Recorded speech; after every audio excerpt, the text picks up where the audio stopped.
ओम नमः शिवाय साथियों, मैं प्रदीप सिंह, फाउंडर ऑफ अनंत विजय सेवा संस्थान। साथियों, आज आपको मैं श्रीमद् भागवत गीता का अध्याय 3 का कर्म योग का श्लोक नंबर 11 का संस्कृत और हिंदी वाचन करके सुनाऊंगा। तो श्लोक नंबर 11 है, देवान भावयेतानेन्ते देवा भावयन्तु वा परस्परं भावयन्ते श्रेय परम वापश्यत।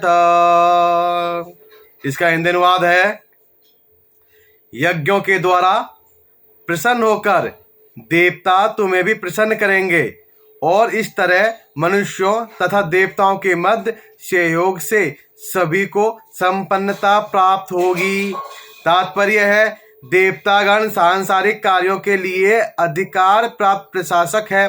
प्रत्येक जीव द्वारा शरीर धारण करने के लिए आवश्यक वायु, प्रकाश, जल तथा अन्य सारे वर उन देवताओं के अधिकार में है। जो भगवान के शरीर के विभिन्न भागों में असंख्य सहायकों के रूप में स्थित है, उनकी प्रसन्नता तथा अप्रसन्नता मनुष्यों द्वारा यज्ञ की संपन्नता पर निर्भर है। कुछ यज्ञ किन्हीं विशेष देवताओं को प्रसन्न करने के लिए होते हैं, किंतु तो भी सारे यज्ञों में भगवान विष्णु को प्रमुख भोक्ता की भांति पूजा जाता है। भगवत गीता में यह भी कहा गया है कि भगवान कृष्ण स्वयं सभी प्रकार के यज्ञों के भोक्ता है। भोक्तारम यज्ञ तपसाम। अतः समस्त यज्ञों का मुख्य प्रयोजन यज्ञपति को प्रसन्न करना है। जब ये यज्ञ सुचारू रूप से संपन्न किए जाते हैं तो विभिन्न विभागों के अधिकारी देवता प्रसन्न होते हैं और प्राकृतिक पदार्थों का अभाव नहीं रहता। यज्ञों को संपन्न करने से अन्य लाभ भी होते हैं, जिनसे अंततः भव बंधन से मुक्ति मिल जाती है।